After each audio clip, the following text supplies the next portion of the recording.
À quoi tu joues, l'hebdo des jeux vidéo, avec Toshiba Cosmio, ordinateur officiel de l'ESL Pro Series.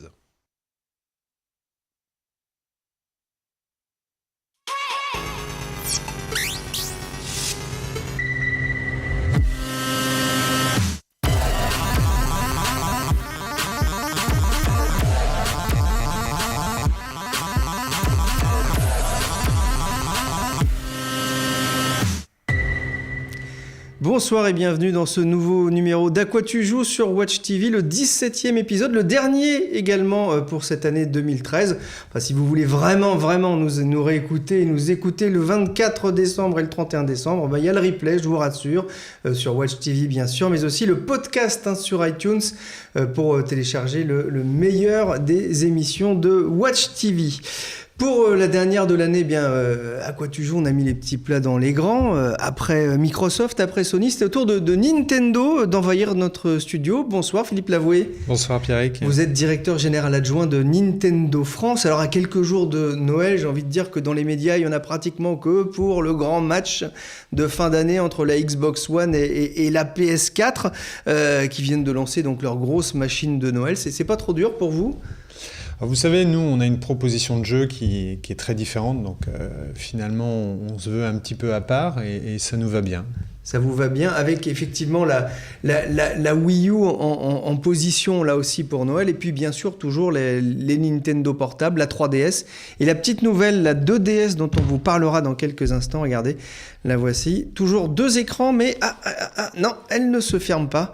Voilà, on en discutera avec vous dans quelques instants. On va évidemment, bien sûr, parce que c'est bientôt Noël, vous parler des jeux qu'il va falloir acheter, si c'est pas déjà fait, sur Nintendo, sur 3DS et sur Wii U, avec l'ami Nicolas. Salut Nicolas, t'es le Super Mario, hein, toi de Watch TV, notre serial testeur, journaliste pour FHM, VSD et j'en passe, photographe aussi, paraît, un talent fou, m'a-t-on dit. Beaucoup de compliments. Tu nous as préparé ta sélection, bien sûr, de Noël sur les consoles Nintendo. Il n'est pas trop tard, hein. Non, pas encore. Il y a des très bons jeux qui sont arrivés. Il y en a d'autres qui sont beaucoup plus anciens, mais qui valent le coup pour Noël, justement. Voilà, on va en parler avec toi. Il y a de quoi faire, on s'en doute. Alors, avant de rentrer dans le vif du sujet, je ne sais pas si tu as vu ça, Nicolas. Je voudrais qu'on regarde cette vidéo étonnante avec les Pokémon encore eux.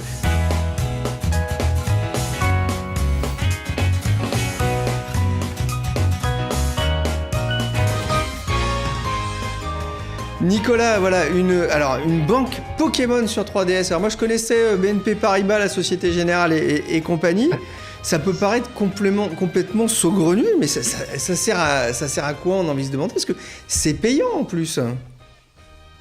Alors, Nicolas, ça t'a pas surpris, toi ? Venant de la part de Nintendo, je me dis que... Alors c'est The Pokémon Company, hein, c'est pas Nintendo. Pokémon, oui, mais bon, après c'est licence de Nintendo, mais non, surprenant si, hein, bien sûr, un peu, parce que c'est pas le genre de choses qu'on s'attend à trouver dans l'univers des Pokémon, mais après tout, pourquoi pas, ça existe déjà un peu dans l'univers, entre guillemets, de World of Warcraft. Je dis bon, pourquoi pas que Pokémon. Voilà, ça sera lancé le 27 décembre, 4,99 € par an. Bon, c'est pas trop la ruine non plus.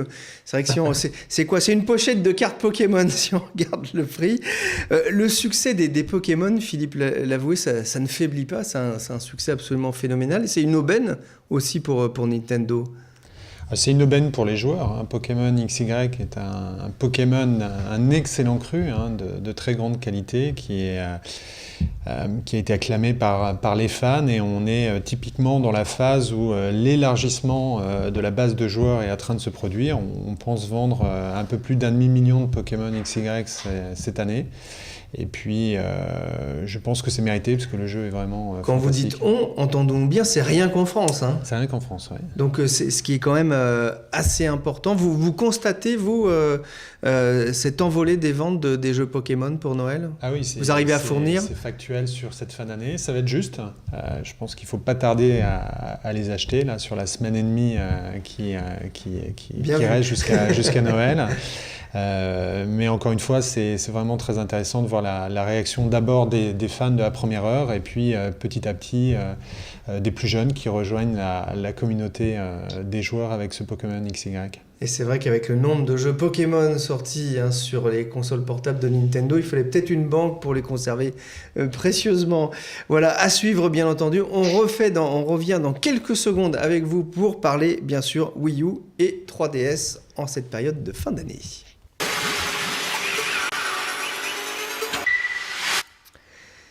Alors Philippe Lavoué, vous êtes directeur général de Nintendo France. Alors c'est vrai, en ce moment, je le disais, dans les médias, on ne parle que du match Xbox One et PS4. Vous avez quand même la Wii U. Et alors, on a pu voir dans la presse, et notamment dans la presse gratuite, pour ceux qui sont sur Paris, sur 20 minutes notamment, j'imagine que c'était pareil en province, les 4 bonnes raisons d'offrir une Wii pour Noël. Donc ça y est, vous êtes lancé quand même une campagne de communication un peu pour contrer la grosse machine Sony-Microsoft.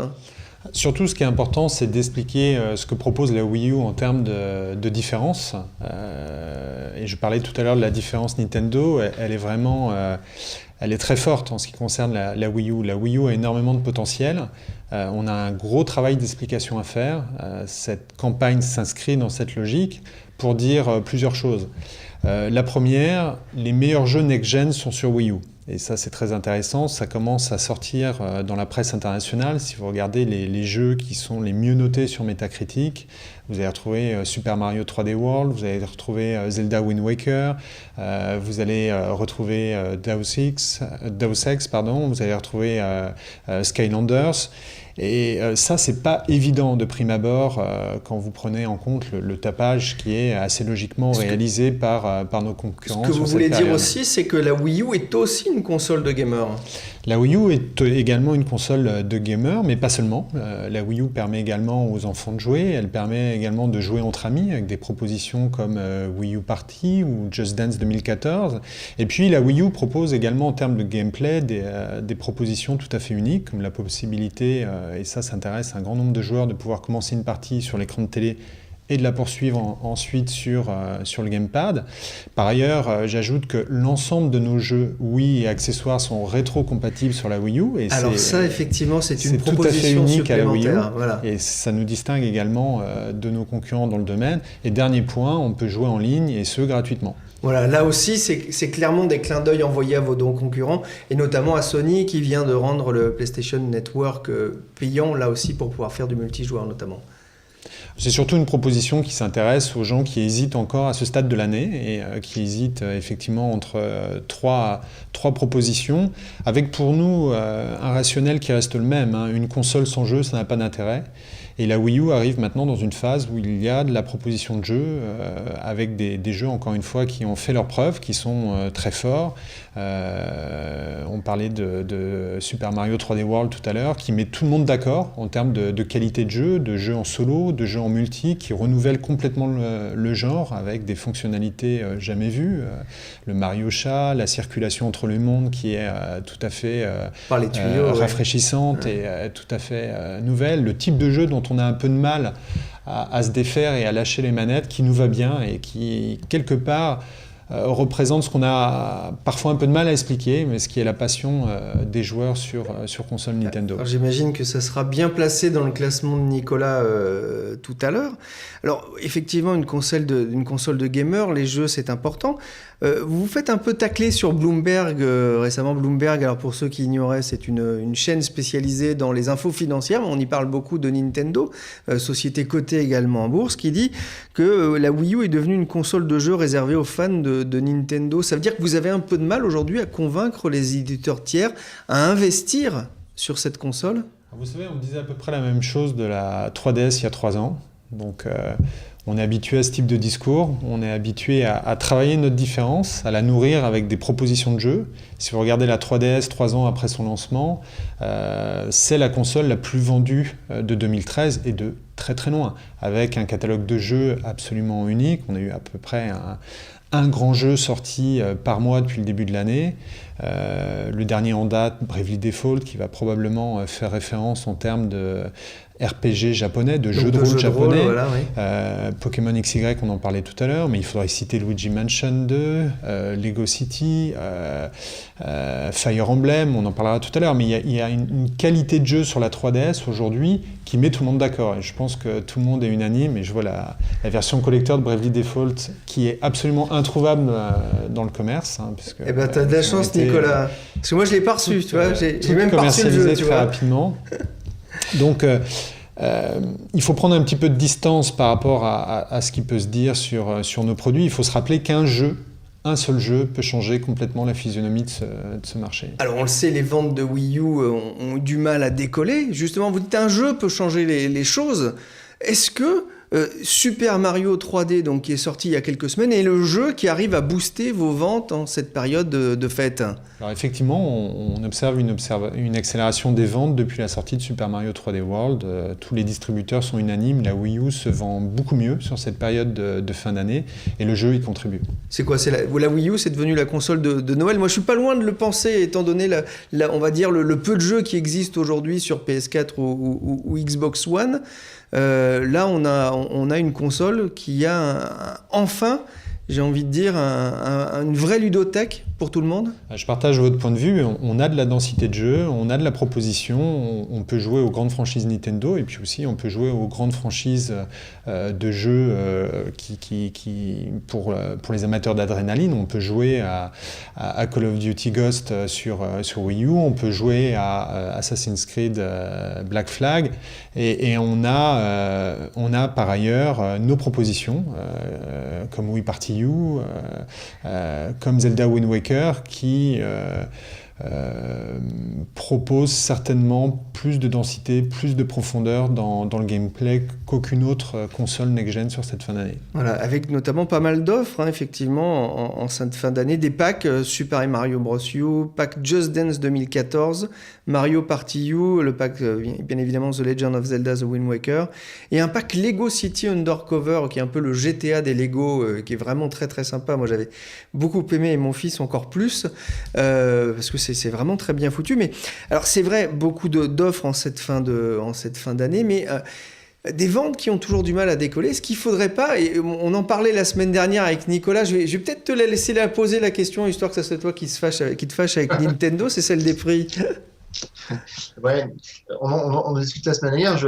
Le positionnement actuel maintenant de la Wii U qui est à 300 €, c'est-à-dire juste 100 € moins cher que la PS4, est-ce que c'est pas un positionnement qui est, à vos yeux, actuellement un peu trop élevé?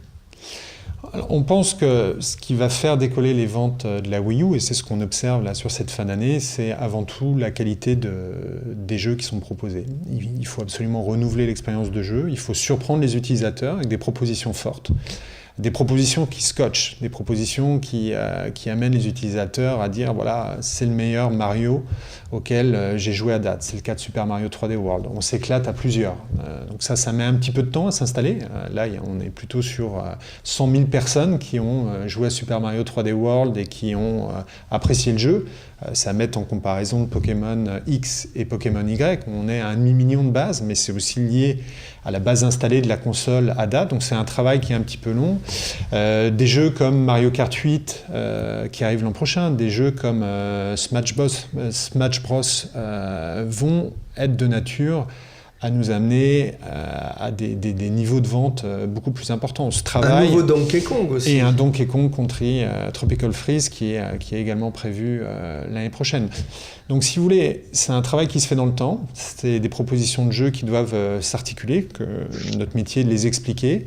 On est très confiant parce que cette console, encore une fois, a énormément de potentiel. Les utilisateurs de Wii U sont satisfaits de leur console dans leur grande majorité. Mais ça veut dire que vous n'êtes pas aujourd'hui, Nintendo n'est pas aujourd'hui dans la réflexion de baisser le prix de la Wii U. Ah, c'est clairement pas une priorité pour nous. Et j'en veux pour preuve que, souvenez-vous, sur la 3DS, on avait baissé le prix. On n'avait pas eu de résultat immédiat. On n'avait pas eu une accélération des ventes très forte. L'accélération, elle est venue, encore une fois, et comme toujours, des grands jeux. C'est à l'occasion de Mario Kart 7, de Super Mario 3D Land, on a connu cette accélération et Zelda Ocarina of Time. Alors si on veut voir des nouvelles consoles chez Nintendo, faut pas regarder dans le salon, j'ai envie de dire, faut aller regarder dans les chambres d'enfants, dans les bureaux des parents, avec des nouvelles propositions effectivement sur les portables. Alors par exemple, on a ici la Nintendo 3DS. Alors elle est de couleur dorée, or. Hein, c'est bien simple. J'ai cru au début que c'était le nouvel iPhone, moi, de Benjamin, parce que le doré c'est très mode. Ça c'est spécial Zelda, c'est ça, c'est l'édition spéciale Zelda. Hein. Voilà, vous pourrez retrouver le Triforce de Zelda que les amateurs de la franchise connaissent bien. Moi je trouve ça. Avec clin d'œil à la version NES, à vrai dire. Et puis surtout, dedans, vous avez Bravely Default, qui est probablement un des plus beaux jeux disponibles sur cette fin d'année. Alors sur vous allez pouvoir next-gen. nous le montrer ici grâce à une magnifique caméra qu'on va pouvoir effectivement voir. Donc en fait, on retrouve véritablement là la Nintendo 3DS classique. Auquel on est habitué. Il va y avoir d'autres sorties de ce type dans les prochains mois. Est-ce que vous allez jouer justement sur des éditions spéciales ? Alors, là, il s'agit de la version XL, hein, donc la version grand format. Donc les versions série limitée fonctionnent extrêmement bien. Donc on va poursuivre, c'est une demande des fans. Vous en êtes où à combien pour celle-ci ? Eh bien, il n'en reste plus beaucoup. Il n'en reste plus beaucoup. Il n'en reste plus beaucoup, ça c'est certain. Les ventes précisément, je les ai pas en tête, mais ça a très bien marché. Alors ça, effectivement, c'est un design assez classique qu'on connaît bien maintenant. Et alors, il y a une nouvelle console qui est arrivée, il y a de ça quelques semaines, je crois maintenant, c'est la Nintendo 2DS. Voilà, on a perdu un chiffre, on est descendu d'un chiffre. Toujours 2 écrans, mais elle ne se plie pas. Pourquoi est-ce que vous avez eu envie de lancer cette console avec un nouveau design ? Alors la 2DS, effectivement, elle est sortie le 12 octobre, le même jour que Pokémon XY. Elle est un peu plus compacte, hein, vous pouvez le voir par comparaison avec la 3DS XL. En revanche, elle est plébiscitée pour 2 choses. La première, sa facilité d'utilisation. C'est une console qu'on a très bien en main. Et d'ailleurs, si vous discutez avec des utilisateurs très assidus, on apprécie ce confort d'utilisation. Elle permet de jouer à l'ensemble de la ludothèque de jeux portables Nintendo. Donc rétro-compatible aussi. Et 3DS et les jeux 3DS DS également. Aussi. Voilà. Donc parce qu'elle n'est pas 3D. Elle n'est pas 3D, elle permet de lire l'ensemble des jeux en 2D. Pourquoi est-ce que vous avez... alors on va pouvoir voir peut-être, parce que c'est vrai qu'elle est... on peut la voir, mais on va aussi peut-être la voir en vidéo, parce que j'ai trouvé une petite vidéo de présentation pour qu'on puisse bien la voir. Alors moi, ce qui m'a surpris en posant les questions un peu autour de moi, et notamment à des gens qui avaient des enfants, alors c'est vrai qu'elle n'est pas pliable, et surprise, elle plaît aux enfants. Ça m'a un peu surpris. On pensait qu'ils avaient envie d'avoir la même console que papa, maman. À nous, on n'est pas surpris parce que pour 2 choses essentiellement. Je rappelle que la 3D n'a pas été appréciée par l'ensemble des joueurs. On avait à peu près la moitié des joueurs qui nous disaient « je me retrouve dans la 3D » et d'autres nous disaient « je ne l'utilise pas ». Et par ailleurs, il y avait une restriction, souvenez-vous, d'utilisation qui était indiquée par Nintendo pour les enfants de moins de 7 ans. Et la réponse qui nous semblait assez logique, c'était de proposer une solution permettant de jouer au dernier jeu, mais en 2D, avec un format un peu plus compact et puis qui se veut également un peu plus accessible pour permettre notamment aux enfants de pouvoir utiliser l'ensemble des nouveaux jeux Nintendo. Nicolas, je sais pas pour toi, moi ça m'a rappelé un peu les consoles portables de mon enfance, style Donkey Kong, où on pouvait jouer qu'à un seul jeu. Oui, c'est le look un peu rétro. Ça m'a rappelé, moi, comme tu disais, le Donkey Kong, le premier Donkey Kong qui était de couleur bordeaux et argenté ou doré, je me souviens. Et ce look-là me rappelle vraiment les premières consoles et surtout leur robustesse. Ce qui est dommage maintenant dans les consoles portables, c'est que la plupart sont fragiles. Bon, t'es pas obligé de les jeter non plus du 3e étage. Hein. Non, mais il y a quelque chose de costaud, et ce que Nintendo a toujours fait d'ailleurs entre la Super Nintendo, la Nintendo 64, la Game Boy, qui étaient des consoles très costauds et qui duraient dans le temps. Et je suis certain que la 2DS est une console parce qu'elle là aussi où ça change, c'est que c'est un plastique, ou en tout cas c'est du plastique, non ? C'est solide, ça a été testé. Du plastique extrêmement résistant. Voilà. et avec toujours, hein, vous voyez, les deux petites gâchettes ici, c'est important. Et on retrouve également les appareils photo. Tout ça, ça tient dans cet appareil, c'est étonnant. Hein. Alors bien évidemment, l'ensemble des fonctionnalités de la 3DS, hormis la 3D, sont intégrées, notamment l'appareil photo, notamment la connexion infrarouge et online. Voilà. Avant de passer à notre choix, au choix de Watch TV pour les jeux de Noël sur les consoles Nintendo, je voudrais revenir sur une expérience, Philippe l'avouait. On pouvait visiter, pour ceux qui sont venus à Paris voir le Louvre, on pouvait visiter le musée avec une console 3DS en main. Le succès est au rendez-vous puisque vous éditez aujourd'hui le guide pour tout le monde. Pourquoi ? Ça a vraiment très très bien fonctionné ? Alors c'est en effet une très belle histoire, hein. C'est la rencontre avec les équipes du Louvre qui souhaitaient s'équiper d'un audio guide qui soit performant, qui permette de s'immerger complètement dans la visite du musée, d'avoir aussi la capacité de faire le tour de certaines œuvres via la 3D.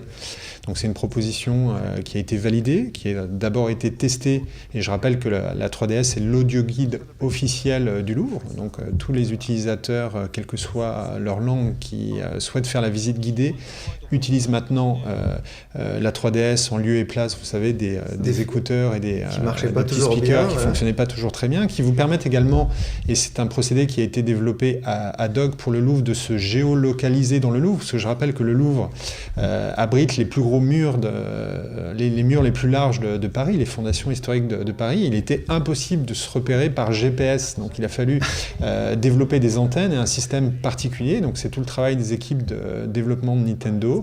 Et puis ensuite, il a semblé assez logique de, quelque part, rendre cette expérience disponible pour les gens qui n'ont pas forcément l'opportunité de se déplacer au Louvre et de découvrir le musée de chez soi ou de préparer sa visite. Qu'on soit à Carcassonne, à Tokyo ou à Lima au Pérou. À Lille ou à Brest, ça fonctionne parfaitement bien. Merci beaucoup Philippe Lavoué, directeur général adjoint de Nintendo France. Vous restez bien sûr avec nous.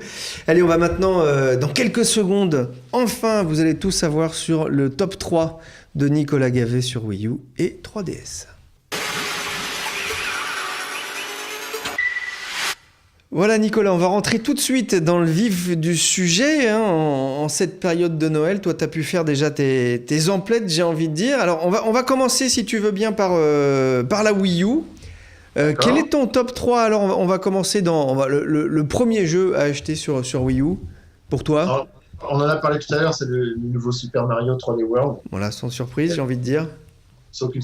La surprise vient du jeu en lui-même. C'est étonnant que Nintendo recycle des jeux qui datent de 30 ans en trouvant toujours des nouvelles idées. Je ne sais pas comment ils font, mais c'est assez extraordinaire. Voilà, on le voit ici en vidéo, en petite vidéo. C'est un véritable régal. Et la possibilité de jouer à plusieurs, bien sûr, et d'évoluer dans différents mondes avec toujours, évidemment... la princesse qui se fait choper, ça non plus, ça ne change pas. Voilà. En deux, Nicolas, sur Wii U. Un jeu d'Ubisoft, le Rayman Legend, qui est aussi un peu loufoque, qu'on a souvent comparé à Mario d'ailleurs, et qui est à la fois intéressant parce qu'il utilise parfaitement le gamepad à plein de niveaux, entre l'écran tactile, le micro, etc., qui est aussi jouable à plusieurs. Et pour ça vaut bien une deuxième place dans mon top 3. Et allez, le troisième canasson donc, de ce tiercé. Il est sorti cet été aussi, c'est Pikmin 3. Ah voilà. Ah, moi, c'est vraiment un de mes jeux favoris. On va rappeler un peu le principe, peut-être, Nicolas, pour ceux qui ne connaissent pas. Le principe, faire en sorte qu'un cosmonaute qui arrive sur une planète puisse repartir avec sa navette, récupérer des pièces à droite à gauche, avec des petits bonhommes, des éléments, des petits qu'on fait pousser, des fleurs, etc., qu'on dirige, qui vont chercher des fruits pour se nourrir, qui vont chercher des pièces, etc. Et c'est hyper rafraîchissant. Et c'est hyper original. Et voilà, et il faut arriver à faire ça, c'est vu, tout le jeu sans perdre un seul Pikmin, parce que c'est vraiment terrible d'en voir un se faire manger par un animal à la fin d'un niveau. Allez, on passe maintenant sur 3DS. Le choix est un peu plus difficile, il y a énormément de jeux effectivement cette fin d'année. Donc ton top 3, je t'écoute. Là pour le coup, il y a 3 jeux Nintendo. En troisième position, le Donkey Kong Country Returns. Très très chouette. Ouais, qui est aussi beau, entre guillemets, qu'il peut l'être sur Wii. Et j'espère que le Wii U qui arrive là, je crois que c'est en février qui sort. Donc j'en attends beaucoup. Voilà. Qui est très chouette, très sympa.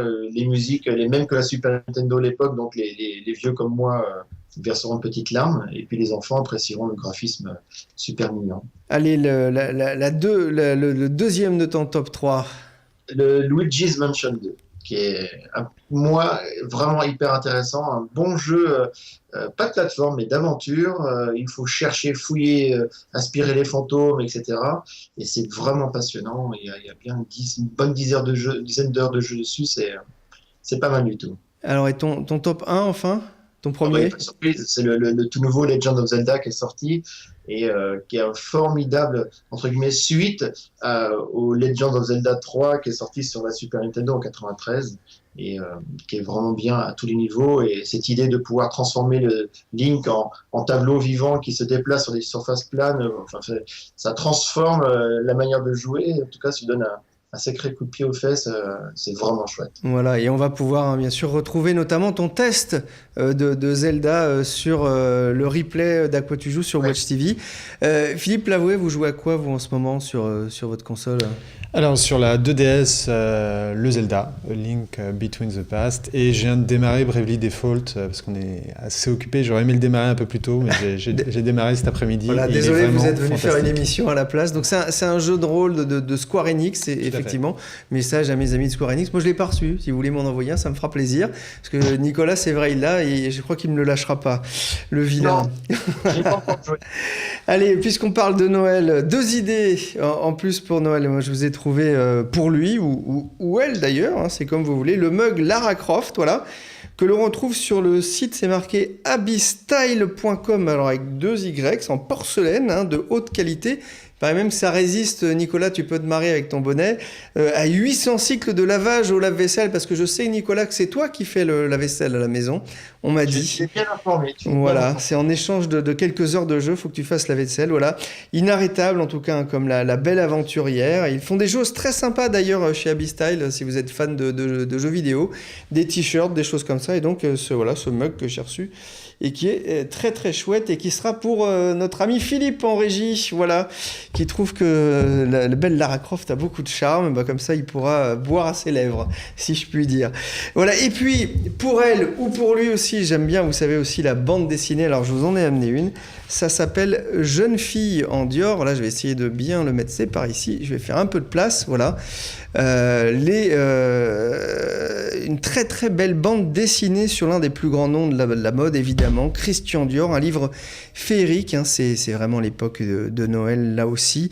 Jeune fille en Dior d'Annie Gotzinger, 10 années dans les coulisses de la maison créée par Christian Dior, les doigts en or de ces modistes. C'est une vision assez étonnante d'ailleurs du Paris de l'après-guerre qui ignore pour certains la pénurie de charbon et les rations de pain de 250 grammes. Et on va notamment pénétrer au tout début dans les coulisses du premier défilé, c'était le 12 février 1947, on y s'y croirait. J'aime beaucoup également les couleurs, le ton pastel, voilà, de cette BD d'Annie Gotzinger, c'est vraiment très chouette, il y en a pour tous les goûts d'ailleurs, avec des robes magnifiques forcément, et je me demande d'ailleurs ce que donnerait Lara Croft dans l'une de ses créations. Alors, en tout cas, moi ça me change de la tenue de Batman que j'ai commandée à Noël. Philippe Lavoué, merci beaucoup d'être venu, d'avoir assisté à cette dernière émission de l'année sur Watch TV et À quoi tu joues. Merci de votre invitation. Voilà, Nicolas, on se retrouve l'année prochaine. Je vois que tu es prêt pour les fêtes. Hein, ça y est. Voilà, tu n'as plus qu'à te mettre la barbe blanche et ce sera bon. Merci à tous de nous avoir suivis sur Watch TV tout au long de cette année 2013. On se retrouve bien entendu l'année prochaine. Et n'oubliez pas, Watch TV, ça continue 7 jours sur 7, 24 heures sur 24 sur la chaîne de tous les écrans.